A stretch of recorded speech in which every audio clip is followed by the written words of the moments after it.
Sleepy Hour Scream. Where stories become nightmares. Echoes from the Iron Gate. Breaking into haunted places was my niche. Old hospitals, cursed mansions, and once a cornfield where people said shadows moved even when the wind didn't. But IronGate was different. IronGate Correctional was sealed tight since the 1980s. Left to rot after an unexplained incident that took the lives of 5 guards. No one really knew what happened, but stories about screams, blood trails, and locked doors that opened by themselves spread like wildfire in local forums. So of course, I had to go in. It was 3:01 a.m. when I slipped through a rusted drain tunnel behind the East Yard. The air inside hit me like a wave, cold, musty, wrong. Everything smelled of iron and rot. Perfect atmosphere for a viral ghost hunt. But I wasn't expecting much until I reached Block E. Most of the cell doors were rusted shut, but one stood open, almost inviting. Cell 28. The second I stepped in, the air dropped. My flashlight dimmed, not flickered, just dimmed, like something sucked the light out. Then I saw the back wall, scratched into the cement.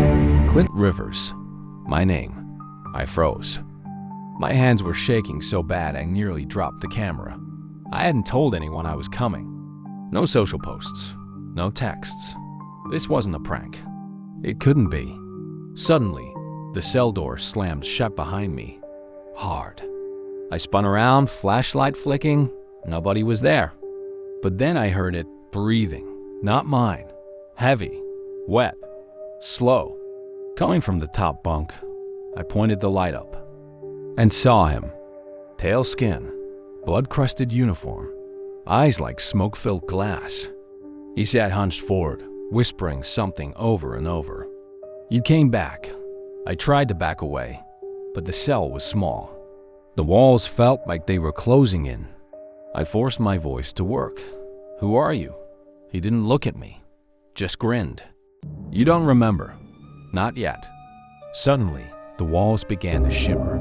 Not melt, not fade, just shift. Now they weren't concrete. They were padded. I was no longer in IronGate.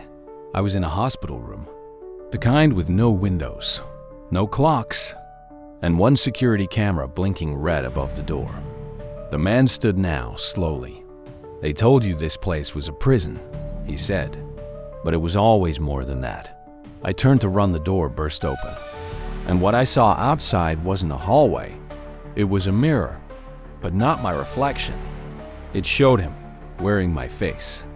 Eyes black, grinning, standing exactly where I was. Then I remembered flashes, needles, screaming, doctors with masks, pills that turned thoughts into smoke. IronGate wasn't a prison. It was a containment facility. For minds they couldn't fix. For things they couldn't explain. That riot in the 80s? A cover dash up ... They didn't die in there.